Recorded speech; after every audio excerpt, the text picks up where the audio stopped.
ಚಾಮರಾಜನಗರದಲ್ಲಿ ವರನ ಮೇಲೆ ಅಟ್ಯಾಕ್ ಕೇಸ್ಗೆ ಟ್ವಿಸ್ಟ್ ಸಿಕ್ಕಿದೆ. ವಧುವಿಗಾಗಿ ನಡೆಯಿತು ಆ ಡೆಡ್ಲಿ ಅಟ್ಯಾಕ್. ಮದುಮಗಳ ಪ್ರಿಯಕರ ವರನಿಗೆ ಚಾಕುವಿನಿಂದ ಇರಿದು ಬಿಟ್ಟಿದ್ದಾನೆ.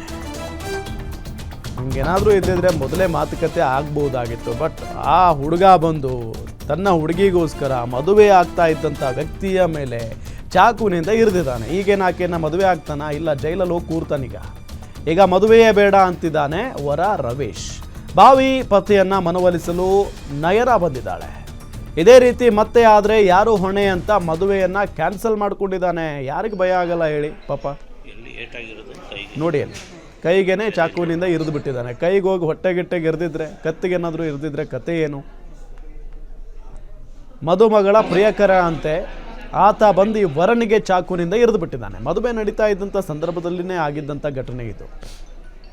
ಈಗ ಮದುವೆ ಬೇಡ ನನಗೆ ಅಂತ ಹೇಳಿ ರವೀಶ್ ಕೂತ್ಕೊಂಡಿದ್ದಾರೆ. ವರ ಭಾವಿ ಪತಿಯನ್ನ ಮನವೊಲಿಸುವುದಕ್ಕೆ ನಯನ ಮಧುಮಗಳು ಬಂದಿದ್ದಾಳೆ ಮನವೊಲಿಸುವುದಕ್ಕೆ. ಇಲ್ಲ, ಮದುವೆ ಆಗೋಣ ಅಂತ ಹೇಳಿ. ಇದೇ ರೀತಿ ಮತ್ತೆ ಆದ್ರೆ ಯಾರು ಬರ್ತಾರಪ್ಪ? ನಮ್ಮ ಪ್ರಾಣ ಹೋದರೆ ಯಾರು ಜವಾಬ್ದಾರಿ? ಮತ್ತೆ ವಾಪಸ್ ಬರುತ್ತಾ ಅಂತ ಹೇಳಿ ಪಾಪ ಭಯಪಟ್ಟು ಆ ವರ ರವೀಶ್ ಮದುವೆನೇ ಬೇಡ ಅಂತ ಕೂತಿದ್ದಾರೆ ಈಗ.